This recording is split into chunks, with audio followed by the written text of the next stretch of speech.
Hello there and a warm welcome to News Across Nigeria. I'm Olumide Macaulay. On today's edition, communal clash erupts in Agility, area of Mile 12, a suburb of Lagos State in the southwest.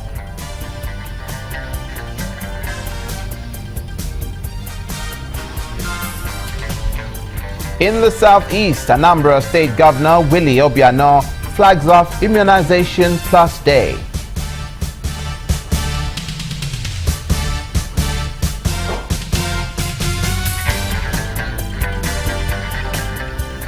And Nasarawa State Governor Tanko Almakura provides relief material to victims of the Agatu communal clash.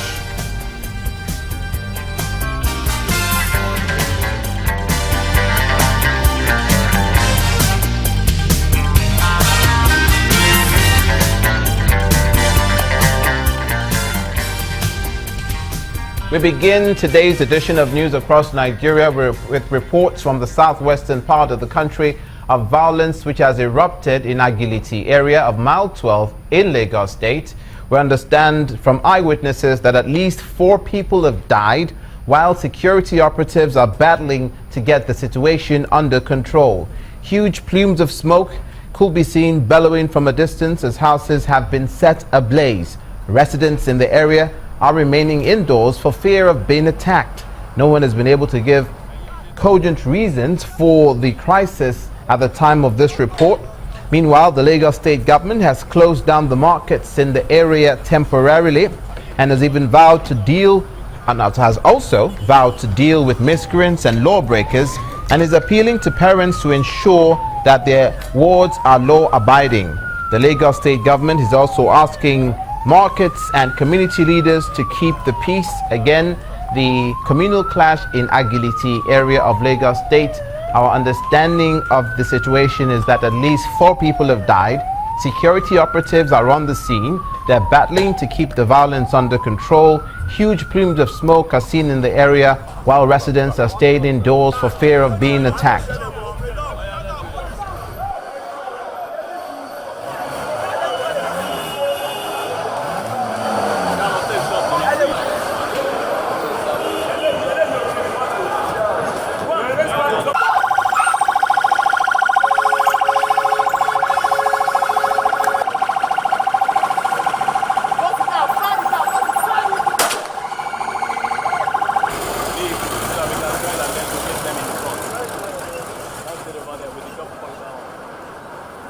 Very dramatic images from Agility, area of Mile 12, a suburb on the Lagos mainland in the southwestern part of the country. We have our correspondent Temple Ashaju, who's just back from the scene to give us an idea of what exactly is happening, Temple, at this time.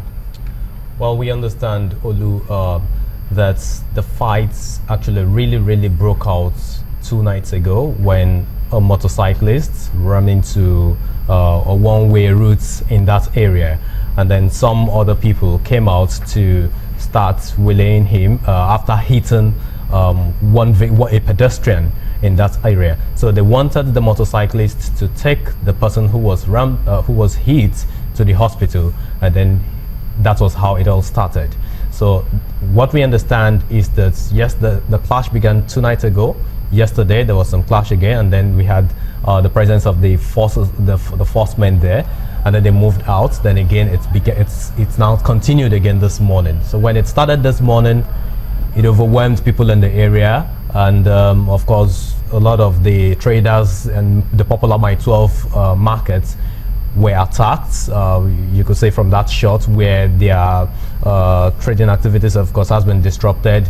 Tomatoes, which the market is really known for, has now been spilled across the road and all that. So this afternoon, it looks like it got to the climax of that crisis, and commuters from the Ikorodu axis outward Ikorodu and those coming inward Ikorodu are finding it difficult to cross the Mile 12 axis. So the whole Mile 12 area is paralyzed, as it were, activities. Exactly. Because and the Agility area. Exactly. It is affecting Mile 12 simply because Agility is right behind the popular Mile 12 markets. You Right. can't get to Agility unless you go through the Mile 12 routes that leads to Agility. So right now, the activity with the crisis, which rather started in Agility inward, that's in the hinterland of Mile 12, Yes. on the larger picture now, has now extended to Mile 12, and it looks like it is going to extend to the other side of the road. If you're familiar with that route, it looks like it's going to extend to the other side of the road, which is Alakbere. That So- is K2 Exactly. towards K2 from the other angle. Ketu, Alakbere, Okay. and all that, because that is where you have a lot of people running over to. Now, you talked about motorcyclists. Is this the commercial, motorcyclists you were talking about, the Absolutely. Okada riders? The Okada riders, so to say. Okay, so they had an issue with running over someone. Absolutely, and that was how the clash began. Then it became a communal clash, so to say, a tribe trying to attack the other, and that's how. What tribes, if you may, do you have an idea? From what we have been getting by way of information from all of the pedestrians and of course people in that residents in that area, what we have gathered is that it's between the Hausas and Yorubas. That cannot be confirmed really, because of course. Let me jump in Mile here. 12 Is it the motorcyclists against the residents, or amongst the motorcyclists, It's the just Hausa people, or it's snowballed into something bigger? Absolutely, it snowballed into something bigger, which is how it affected rather the residents in that area. Okay. But it started between an Hausa motorcyclist and a Okay. Yoruba motorcyclist, and I think the pedestrian, from what I gathered, the pedestrian sounds more like a Yoruba person, the one who was rammed over. But what we have seen right now is that we saw one body. I saw particularly one body around the bridge. And A of deceased course, body. a deceased body, a corpse, so to say. And then we saw someone who has been attacked with knives and machetes and all over his body. He's got a lot of cuts. But he was alive. Well, he is alive, yeah. Okay. He's alive. I hope by the time he gets assistance, he should be able to remain alive. He should survive the situation that he is passing through right now. But he is really in deep pains as we speak. The young man, who is a trader, according to what he told me, is in deep pains, and I hope he gets help on time. So What that- did you see of the response of law enforcement, the police? Well, they're trying to maintain peace in that area.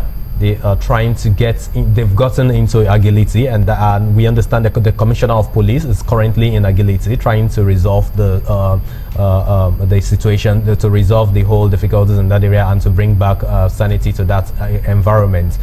We couldn't get in there because of the heavy presence of the military and of course joint efforts of the military policemen and the normal police officers. But we know that as at the time we got there, vehicles have been able to cross Mile 12, but with serious checks and balance in that area. So we're hoping that by the end of the day, full sanity should be back to that area. Finally, the other thing we know is that so many boys in that area, the touts in that area, are still wielding their machetes, their knives, their sticks, and There's still unrest there now as you speak, as when you were coming back to our studios. As at press time, which is just a few minutes ago. Okay. The unrest in that area still needs more attention From the relevant from authorities. the relevant authorities. Okay, finally, something which is also more up your street, being a business correspondent as well. Mile 12 is a very serious, important market, the market that is located there. Yeah. In the scheme of things, how do you think this will affect it if it doesn't get taken care of between today and tomorrow? I think, first of all, a lot of people have, moved away from that area.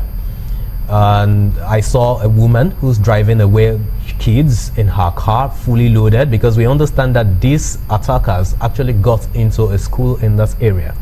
But first of all, A lot of people have left. I spoke to someone who is even a vicar, a priest, so to say, in that area, in one of the Anglican churches there, and he said he's out of that area. His children cannot go back home. His wife is in Ikeja, and he has even been warned not to get back home.